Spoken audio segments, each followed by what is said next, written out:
Ailesini bir yıl yerlivaldan bildi. Xuday iskertti bu bay.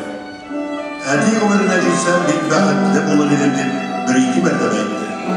Нақ шулай келіп шықты да, әткей өлген күніне 9 октябрьда өтті, жерлеулері де бір күніне 11 октябрьда болды. Дұрыс, әтесі яшына жете алмады. Біз Ғабдулламен бірге 40 жылдан артық кешедік. İkimiz de baqatlı olduk. Aldan benim erkemine koradık, anladın?